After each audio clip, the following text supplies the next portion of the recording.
The desert. Silent, unforgiving. A place where time doesn't move forward, it just buries everything beneath it. But under this ocean of sand lies a secret. A secret so powerful that it has survived for more than 5,000 years. Ancient Egypt. A civilization that didn't just live, it prepared for something beyond life, because to them, death was not the end. Think about that for a second. An entire civilization spending thousands of years not trying to avoid death, but trying to understand it, trying to defeat it. They preserved their dead bodies not out of fear, but out of belief. They built massive pyramids, structures so precise that even today engineers struggle to explain them completely. And yet, we still ask the same question: why? Why would a civilization invest so much time, energy, and intelligence into something that comes after life? Some believe they discovered something about the human soul, something we have forgotten. Others say it was simply fear. Fear of the unknown, fear of disappearing forever. But here's where it gets strange. If it was just fear, why were they so confident? Why did they build tombs, not like graves, but like gateways? Why did they leave behind instructions, maps, and messages for the afterlife? Every wall, every carving, every symbol feels like a clue, a message sent across time. And today, we're going to follow those clues. But be careful, because the deeper we go, the darker it gets. And by the end of this journey, you might find yourself asking the same question that haunted ancient Egypt for centuries. Is death really the end? If you want to understand ancient Egypt, you have to begin with one thing: the Nile River. Because without it, there would be no Egypt. More than 5,000 years ago, while much of the world struggled to survive, along the banks of the Nile, something extraordinary was happening. Life was thriving. Every year, the Nile would flood. But unlike most floods, this one didn't destroy. It gave life. As the waters slowly receded, they left behind something priceless: rich, fertile soil, dark, nutrient-filled, perfect for farming. And that's where everything changed. People began to settle. Small communities formed. Villages turned into towns, and towns grew into cities. And just like that, a civilization was born. But this wasn't just about agriculture. It was about understanding nature. The Egyptians didn't fight the river. They studied it.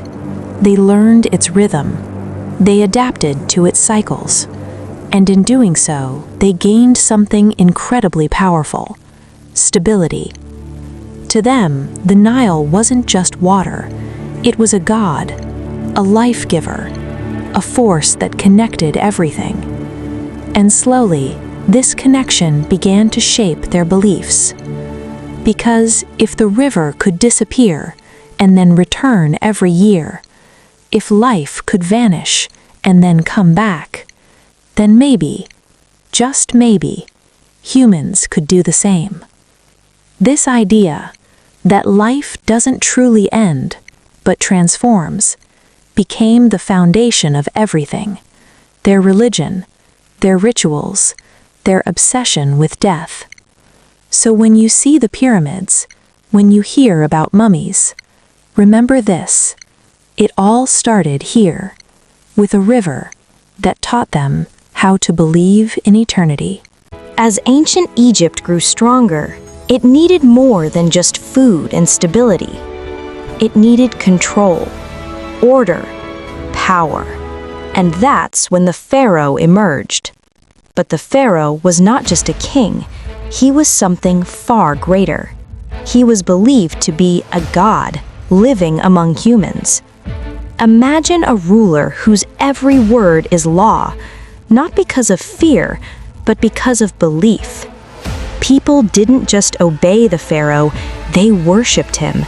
To them, he was the bridge between worlds, the one who connected the living to the divine, and more importantly, the one who could guide them into the afterlife.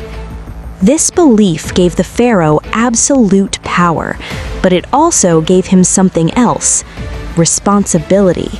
Because if he truly was divine, then everything depended on him. The floods of the Nile, the success of the harvest, the balance of life and death, it all rested on his shoulders. And that's why the pharaoh had to become eternal. Death was not an option, not for a god. So when a pharaoh died, it wasn't treated as an ending. It was treated as a transition, a journey to another realm. And that journey had to be perfect. That's why they built pyramids. That's why they preserved bodies. That's why they filled tombs with treasures, food, and instructions.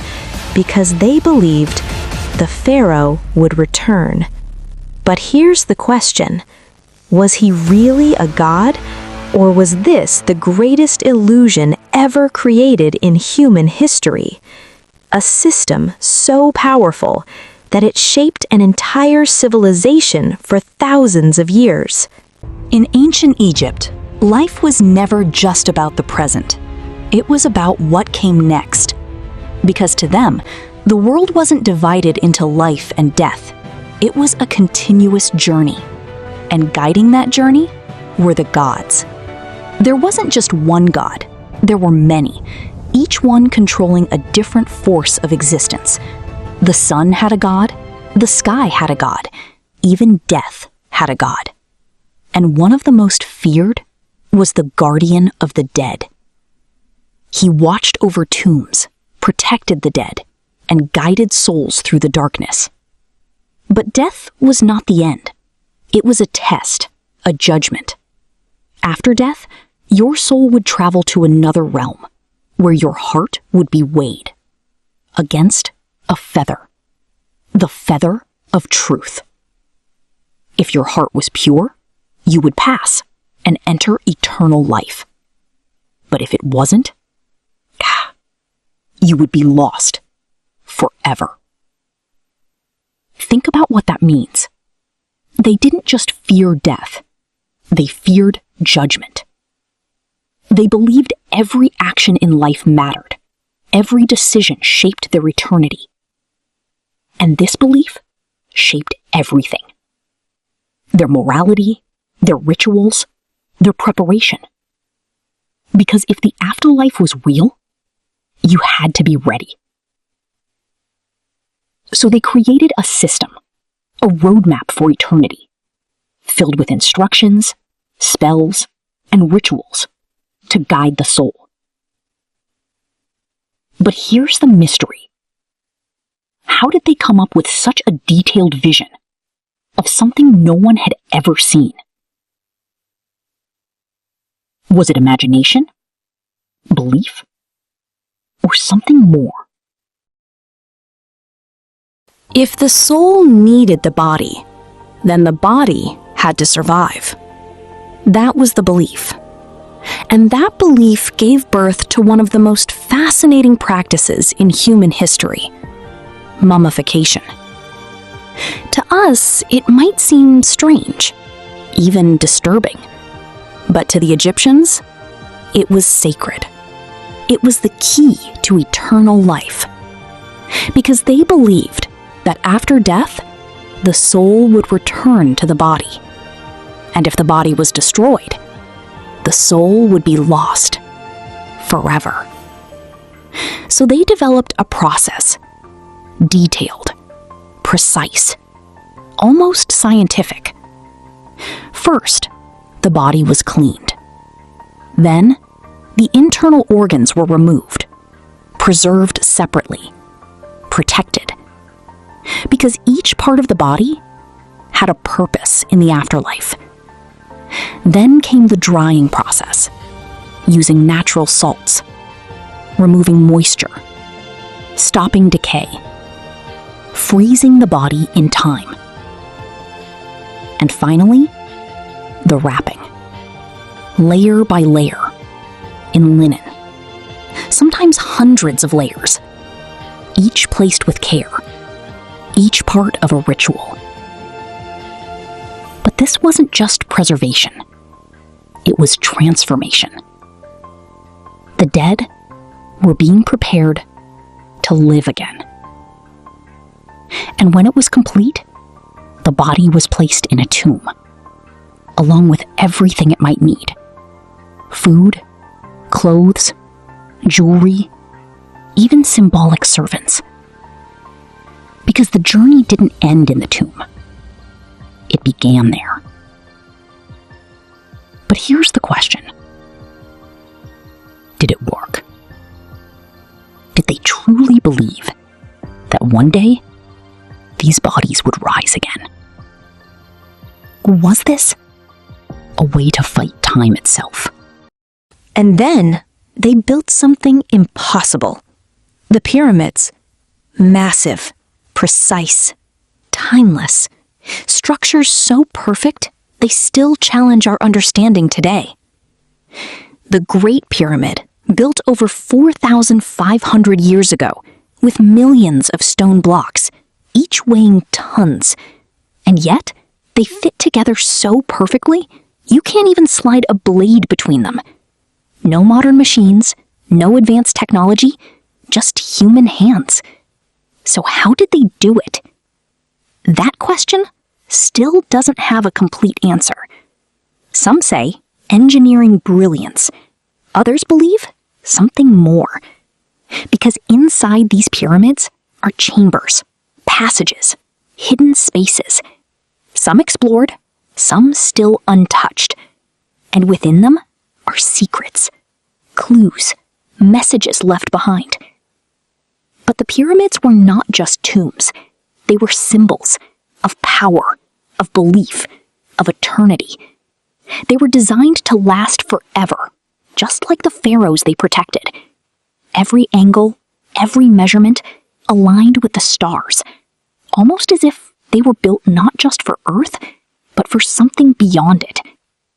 So the question remains, were the pyramids just graves, or something more? For centuries, the pyramids stood untouched, silent, guarding their secrets. Until humans returned. Explorers, archaeologists, driven by curiosity and treasure. But as they entered these ancient tombs, something strange began to happen. Stories emerged, stories of curses, warnings left behind. Intruder, beware. Death shall come to those who disturb the rest. At first, it sounded like myth, a way to scare away thieves. But then, people started dying, unexpectedly, mysteriously. One of the most famous cases followed the opening of a royal tomb, where several involved died under strange circumstances. Coincidence or curse? Science suggests bacteria, toxins, environmental factors. But still, the mystery remains. Because sometimes, what we don't understand feels like something more. With the... And maybe, just maybe, those warnings were never meant to be ignored. Empires rise, and they fall. Ancient Egypt was no different. Wars, invasions, time. Slowly, the greatest civilization of its era began to fade. Its temples collapsed, its cities abandoned, its people forgotten. And for centuries, it lay buried beneath the sand. But not forever, because history has a way of coming back. Explorers rediscovered the ruins. Archaeologists uncovered the secrets. And suddenly, ancient Egypt was alive again. But here's the truth. It was never really gone. Because its legacy never died. The pyramids still stand, defying time, defying logic. Almost as if they were built to send a message. We were here. We understood something. Something you still don't. And maybe that's why ancient Egypt still fascinates us. Because deep down, we are all searching for the same answer. What happens after death? And maybe, just maybe, they were closer to the truth than we are today.